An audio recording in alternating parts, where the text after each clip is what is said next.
तो गुरु John Wick के लिए तुम भी पागल हम भी पागल, तो क्यों ना इस पागलपन को रिश्तेदारी में बदल दिया जाए। तो भाई यार ये कोई तरीका नहीं होता वीडियो शुरू करने का। तो खैर बिना किसी शर्मो हया के जॉन विक चैप्टर 4 के कुछ हिडन डिटेल्स और प्लॉट पॉइंट्स के बारे में ऐसे जानते हैं जिसको प्रोबब्ली तुम्हें देखते टाइम तुमने मूवी मिस कर दिया होगा। तो सबसे पहले जॉन विक 3 से जॉन विक 4 में कितना टाइम बीत चुका है, क्योंकि भाई जॉन विक के फर्स्ट 2 मूवीज के इवेंट्स बिना टाइम वेस्ट किए बैक टू बैक चलते रहते हैं। एंड जॉन विक 4 फ्रेंचाइज में अभी तक का सबसे बड़ा टाइम जंप लेती है, जहां एग्जैक्टली तो नहीं बोला गया है, मगर इसके डायरेक्टर चार्ल्स सेलेंस्की ने इस पे कमेंट करते हुए चैप्टर 3 के बाद कहानी को 7 से 8 महीनों के लिए आगे बढ़ाते हुए दिखाया है, जिसको देखते हुए ये भी पता चलता है कि बाउरी किंग के स्कार्स भी अब हील हो चुके हैं। जॉन की भाई कॉन्टिनेंटल से गिरते हुए भी भाई वो भी रिकवरी ले चुका है। इन चीजों को कंपनसेट करते हुए न्यूयॉर्क में बर्फ भी गिरने लगी है। मूवी का एक और डिटेल तुमको बहुत ही पसंद आएगा, जब जापान ओसाका कॉन्टिनेंटल में सोल्जर्स जॉन से लड़ने आते हैं तो वो अपनी आइडेंटिटी भी साथ लेकर आते हैं, जिसपे अगर तुम गौर करोगे तो उनके मास्क और अटायर से पता चलता है कि इन्होंने अपने कल्चर की सामुराई आइडेंटिटी खोई नहीं है, जिसपे भले ही इन्होंने अपने अंडरग्राउंड वर्ल्ड को क्यों ना ज्वाइन कर लिया हो। जिसको अगर हम रेट्रोस्पेक्ट में देखें तो जब चैप्टर 3 के क्लाइमैक्स में न्यूयॉर्क कॉन्टिनेंटल पे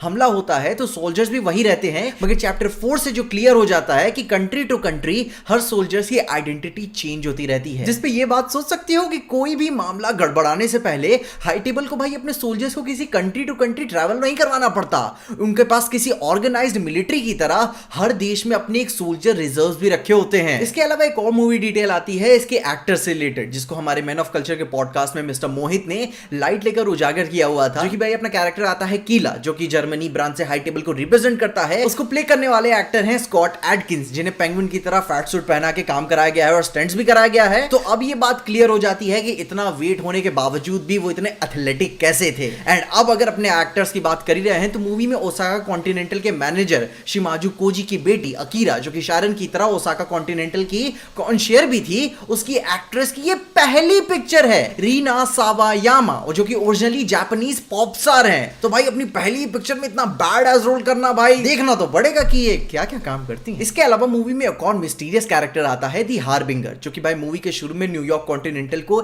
1 घंटे का समय देता है उसके तबाह होने से पहले। एंड उसकी भी एक उंगली जॉन विक की तरह कटी हुई है। अब भाई इसके एफिलिएशंस हाई टेबल के साथ तो जुड़े हुए हैं, मगर ये कोई हाई टेबल का मेंबर नहीं है, बल्कि एक हाई रैंकिंग एजेंट है, जिनका इन्फ्लुएंस और अथॉरिटी जॉन विक चैप्टर 3 की एडजुडिकेटर से भी ज्यादा है। अब देखो भाई हम सबको पता है कि हाई टेबल किसी भी तरह की इनकॉम्पिटेंस को भाई छोड़ता नहीं है। विंस्टन से जॉन विक को रोका नहीं गया तो भाई उन्होंने उसका पूरा होटल उड़ा दिया। तो भाई भगवान ही जाने उन्होंने पिछली एडजुडिकेटर के साथ क्या किया होगा। एंड इधर भाई अपनी हार्बिंगर के उंगली का कटा होना सीधी तौर से लॉयल्टी को प्रूव करने का एक तरीका है, जिसका एग्जैक्ट एग्जांपल हम चैप्टर 3 के एल्डर के रिंग के एग्जांपल के साथ जोड़ के देख सकते हैं। जिसपे एक और तौर से एग्जांपल आता है कि जब मूवी में केन बताता है कि अपनी बेटी के लिए इस बिजनेस ने जब उसको छोड़ रहा था तो अपनी आंखें लॉयल्टी प्रूव करने के तौर पे उसने दे दी थी। एंड अब भाई अगर रिंग की बात कर ही रहे हैं तो ये कैसे भूल सकते हैं कि जॉन विक की रिंग अभी भी मिसिंग है, जो कि भाई पुराने एल्डर को चेंज करने का बस यही एक कमी रह जाएगी कि जॉन विक को अभी भी उसकी पुरानी रिंग नहीं मिली है। एंड अब I think as a concern person होने के नाते मैं तो यही चाहता हूं कि जॉन विक थोड़ा सा तो मूव ऑन कर जाए अपनी जिंदगी से, मगर जॉन भैया का प्यार ये सच्चा वाला प्यार, वो किसी और पे लाइन नहीं मारते, वो किसी और पे नजर नहीं डालते।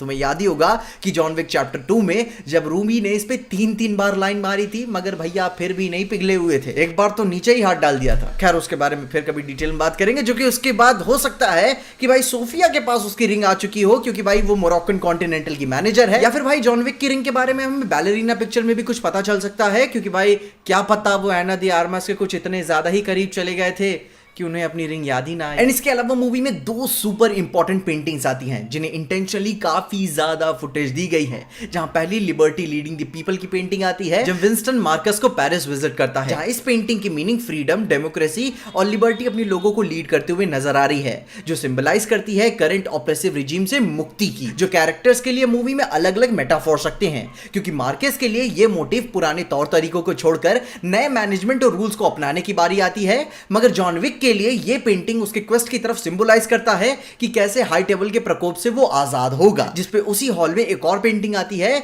जब विंस्टन निकल रहा होता है और वहां रुकता है, द राफ्ट ऑफ मेडूसा, जहां इस पेंटिंग की मीनिंग है कि इंसान के हर सिचुएशन में हर इमोशन को ही दिखाता है। जहां उस पेंटिंग का उस डायलॉग के समय वहीं पे फ्रेम होके रुक जाना यह बता जाता है कि भाई जब विंस्टन कमरे में घुसा था कॉन्फिडेंस के साथ कि हाँ भाई मेरे पास हाई ग्राउंड है, मगर निकलता है डर, गुस्से, एंगर और कंफ्यूजन के साथ। और ये पेंटिंग मूवी के अपकमिंग इवेंट्स को भी सिंबलाइज करती है कि भाई कैसे इतने high number of body counts जो इसमें दिख रहे हैं और उन्हीं के साथ जो ट्रैजिक नेचर है इस धंधे का उसको भी ये दर्शाते हुए इशारा करता है। तो खैर अभी तो जॉन विक चैप्टर 4 के ऊपर हम बहुत सारी बातें कर सकते हैं, मगर भाई वीडियो को ज्यादा लंबी नहीं करेंगे, तुम्हारी टाइम की बहुत इज्जत करते हैं। मगर उसके अलावा अगर तुम्हारे इस वीडियो पर रिस्पॉन्स अच्छा रहा तो हम इसके ऊपर और बात करेंगे। एंड ऊपर से अगर तुम्हारी ओपिनियन है या फिर तुमने कुछ ऐसी डिटेल्स हैं जो नोटिस की है मूवी में जो मैंने इस वीडियो में कवर ना की हो तो अपनी ओपिनियंस मुझे कमेंट जरूर बताना। May be probably next video में वो भी कवर हो जाए। इन्हीं सारी बातों के साथ साथ जॉन विक यूनिवर्स के 5 और भाई बैलेरिना और कॉन्टिनेंटल मूवी के ऊपर क्या क्या बातें होने वाली है उन बातों के ऊपर मैंने अपनी इस वीडियो में सारी बातें की हुई हैं, जाके तुम सारी इंफॉर्मेशन ले सकते हो। मगर तब तक के लिए देखते रहिए